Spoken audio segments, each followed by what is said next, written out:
you know that Barry the Gordy's Pappy got some issues with the young girl. You do know that, right? You do know that. We talked about that in the Murray Wilson book, okay? Barry the Gordy's Pappy is an old perversion, all right? Because Florence Ballard, was like 16 years old, and that nigga is looking at her like, you need a ride for him?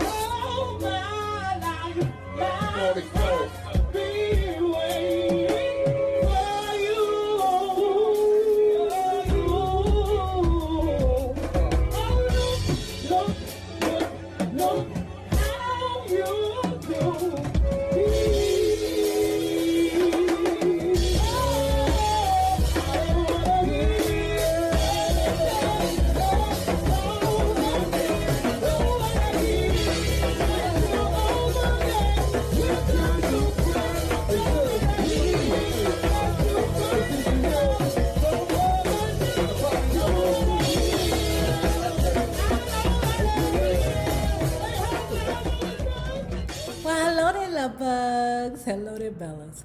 If you have not already done so, please remember to like, share to Facebook, subscribe, and visit uptopbeauty.com. Today's looky is the Hilda Lip and the Annie Jane Ear Tang. And if you are not already a part of our book club, please remember to hit the Patreon link below and or the join button here on the YouTube. And for a small monthly fee of $5, you babies, yes you, can be privy to all the shenanigans before the YouTube gets it, if the YouTube gets it. Now, let's talk about the Untold Story, Bury Me in Motown by Raynoma Gordy Singleton. Nothing from nothing leaves nothing. Hey, you gotta have something. If you wanna be with me, that's the Bury the Gordy song. Nothing from nothing means nothing. You gotta have something if you want to be with me. As fate or other extenuating circumstances would have it, Charles and I came to an impasse. The demands of fatherhood frustrated him, and he came home from work exhausted, argumentative, mad at the world. And raising Cliff was a full-time job for me. Really still children ourselves, we were together 2 years before we separated.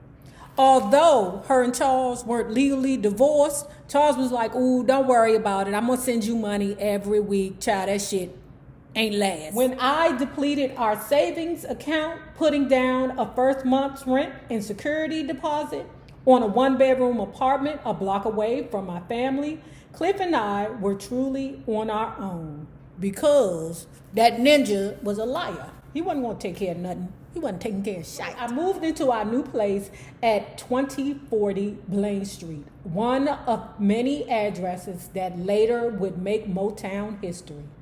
I was 20 years old and feeling a lot less dreamy than the child who boasted she was going to do it all. It was time to get Alice and Ray happening. We were ready to hit the big time.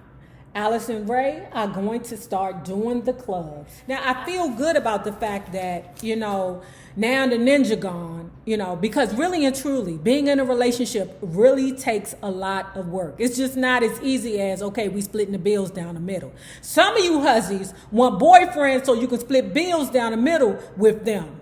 No, okay? Ding, no, all right? It takes a lot of mental work to maintain a relationship. I know. Ma'am, I'm married to a Virgo. I'm a soldier at this. We'd already done shows for school pageants and parties, familiar arenas where friends and families were present. Well, I said, smiling my fearless smile, we'll see, won't we? Not many weeks later, on a Monday night, we were standing breathlessly backstage at the 20 Grand, one of Detroit's most popular nightclubs. I love how, like I said, these books intertwine, you know, and sometimes they talk about the same thing, but from different perspectives, you know, like that time that the couch got burnt up on Good Times and everybody had their own idea of what happened, and really and truly it was Penny ass sitting on the couch pretending to smoke the cigarette. The 20 Grand regularly featured big named R&B entertainers who came to town. Sammy Cookie, Ruth Brown, the Drifters, the Coasters, but on Monday, the 20 Grand sponsored Talent Night, when anyone could get up and perform along with the house band. The act receiving the most applause at the end of the night won. Now, at first, Raynoma was a little worried about it because she thought that the acts that she were up against were way more put together than her and Alice, okay? Let me not say way more put together. Let me just say she just thought that they were more marketable. She kind of was uncertain about whether or not she could pull this off. They pulled it off. They won. I was so giddy that I didn't listen very carefully when the MC, Winehead Willie, came up after the show and mentioned something about a guy he knew who was trying to get some acts happening. Very confident, after such a smashing debut, I called the guy the next day and set up our very first audition with a real professional in the music business. Nothing would stop us now.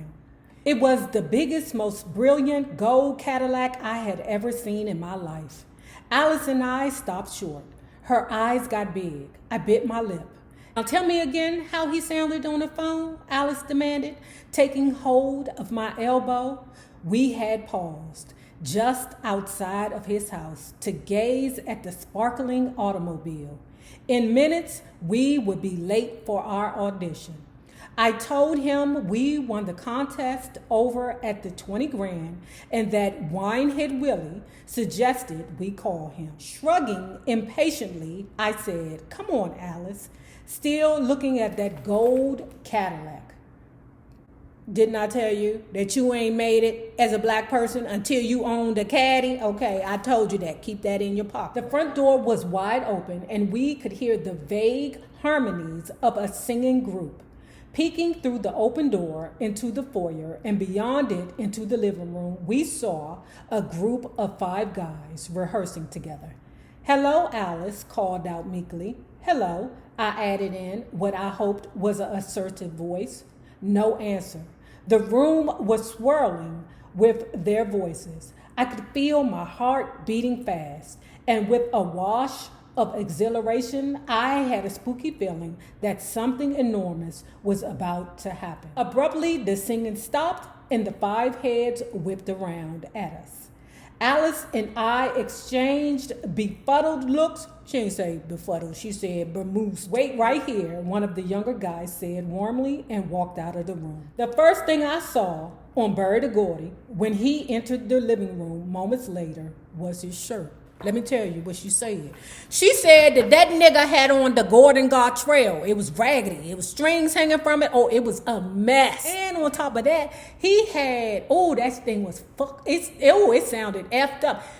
She said his hair was part conch, part nappy, part finger wave, and part jerry curl. That was the way she said that, not me, okay? But he was old scruffy, raggedy thing coming in, with power. That's what them Sagittarian men do, because, it be so much arrogance in their spirit that they don't give a fuck if they got on the Gordon Trail and they got 4C, 1C, BC, 12Z, and 13O head. They don't care. Alice and Sugar Ray looking at each other like, we supposed to be waiting on this nigga? Okay. Alice shot me a look that read, this guy is a raggedy bum with a bad hairdo, but I was enchanted.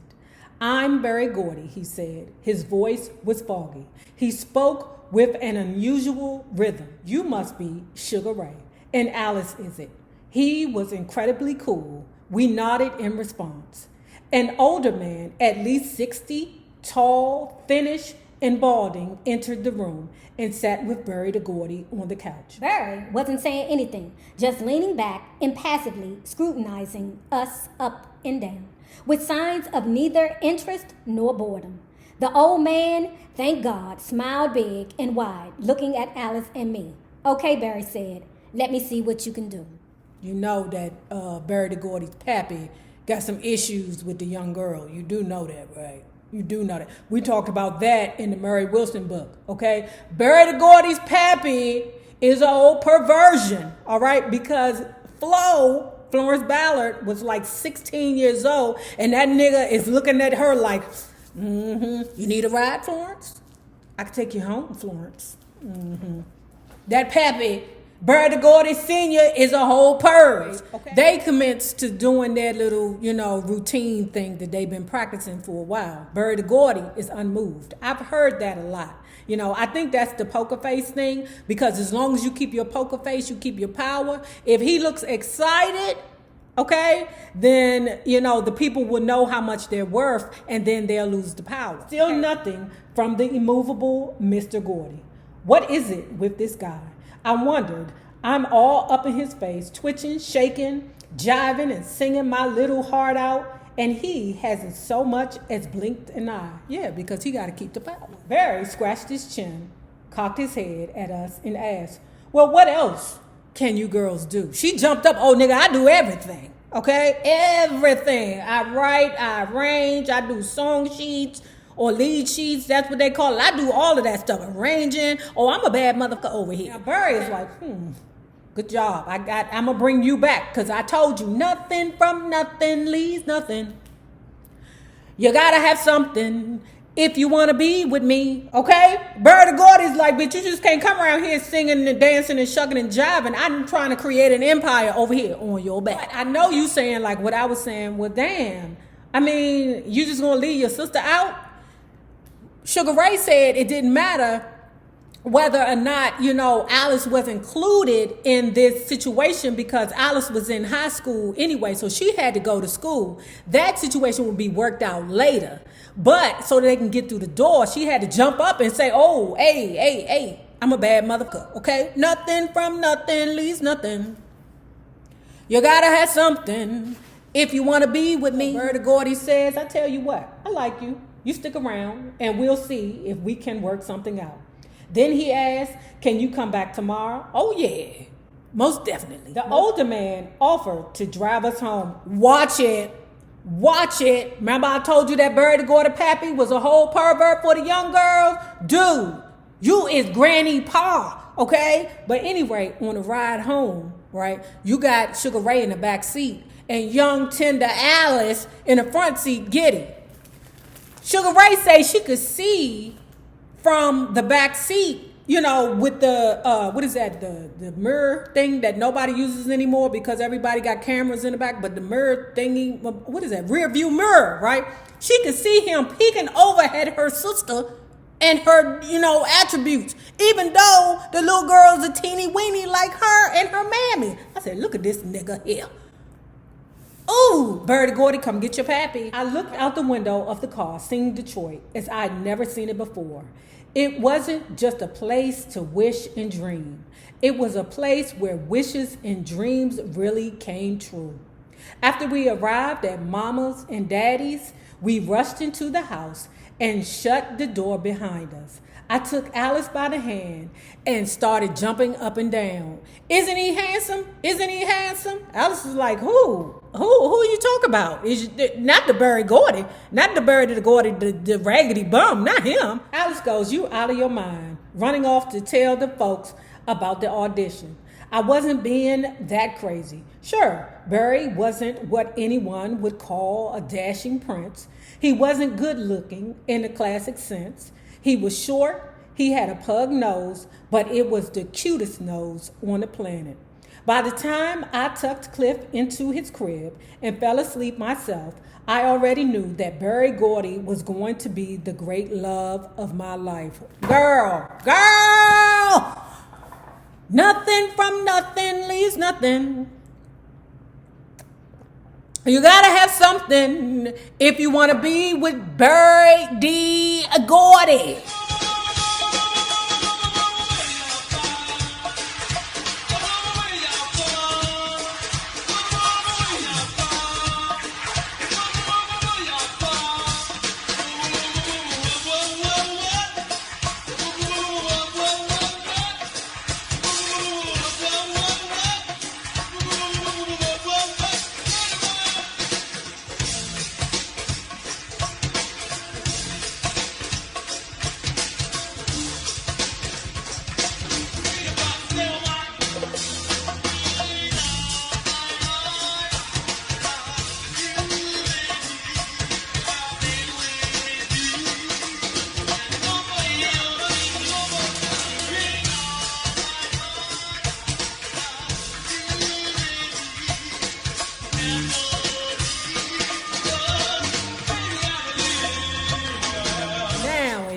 have not already done so, please remember to like, share to Facebook, and subscribe, because it is so important to our success here on the YouTube.